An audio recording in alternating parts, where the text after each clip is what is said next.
करते हैं आज अपने बजट सेशन के ऊपर।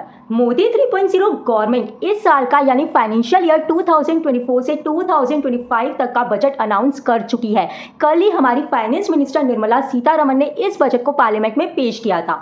उन्होंने कहा था कि ये बजट मेनली 4 कास्ट के ऊपर फोकस है, poor, women, youth and farmers. तो फार्मर से गवर्नमेंट ने प्रॉमिस किया है कि उनको हायर मिनिमम सपोर्ट प्राइस दिया जाएगा on all the major crops above 50% over cost से 50% अबव उनको मिनिमम सपोर्ट प्राइस दिया जाएगा on all the major crops. इसके अलावा प्रधानमंत्री गरीब कल्याण अन्न योजना को भी एक्सटेंड कर दिया गया है for next 5 years. Manufacturing sector में फर्स्ट टाइमर्स यूथ को गवर्नमेंट प्रोवाइड करेगी फर्स्ट वेजेस अप टू 15,000, यानी कि गवर्नमेंट फर्स्ट टाइमर्स यूथ को जो पहली बार फर्स्ट टाइम एम्प्लॉयमेंट करेंगे इन मैन्युफैक्चरिंग सेक्टर, उनको प्रोवाइड किया जाएगा 15,000 तक के वेजेस इन इंस्टॉलमेंट्स।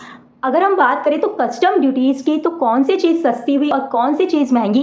तो अगर सस्ती चीज़ों की बात करें तो मोबाइल फ़ोन्स अब हमारे सस्ते हो जाएंगे क्योंकि उन पे कस्टम ड्यूटीज़ रिड्यूस कर दी गई है। गोल्ड, सिल्वर, प्लैटिनम ज्वेलरी भी सस्ती हो जाएगी क्योंकि उन पे भी इम्पोर्ट ड्यूटी रिड्यूस कर दी गई है। इसके अलावा कैंसर की मेडिसिन भी सस्ती हो जाएगी क्योंकि उनको फुली एग्जेम्प्ट कर दिया गया है टैक्स से। इसके अलावा कुछ मेडिकल इक्विपमेंट्स की वैल्यू भी रिड्यूस हो जाएगी क्योंकि उन पे भी कस्टम ड्यूटीज रिड्यूस कर दी गई है।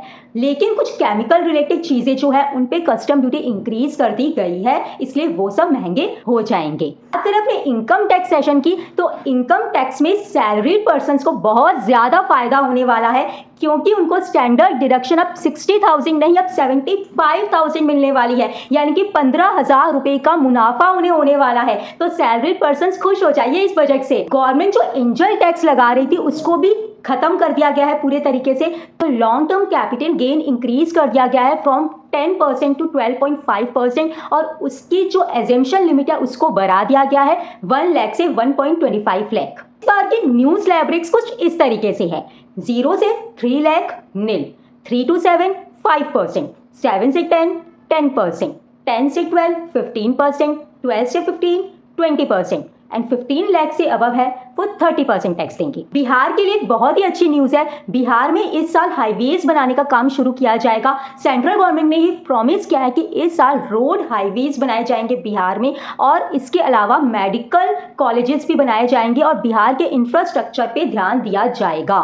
तो गवर्नमेंट एक पूर्वोदय योजना भी लेके आई है सारे के सारे जो पूर्वी राज्य है उन सब के लिए, जिसमें शामिल है वेस्ट बंगाल, उड़ीसा, बिहार, आंध्र प्रदेश जो है बहुत ज़्यादा फेस कर रहा था अपनी कैपिटल को डेवलप करने के लिए। तो आंध्र प्रदेश के लिए भी बहुत अच्छी न्यूज़ है। सेंट्रल गवर्नमेंट उसकी हेल्प करेगी उसकी कैपिटल को बिल्ड करने में। फ्रेंड्स, कमेंट करके बताइएगा कि इस साल आपको क्या फायदा हुआ और क्या नुकसान हुआ बजट से।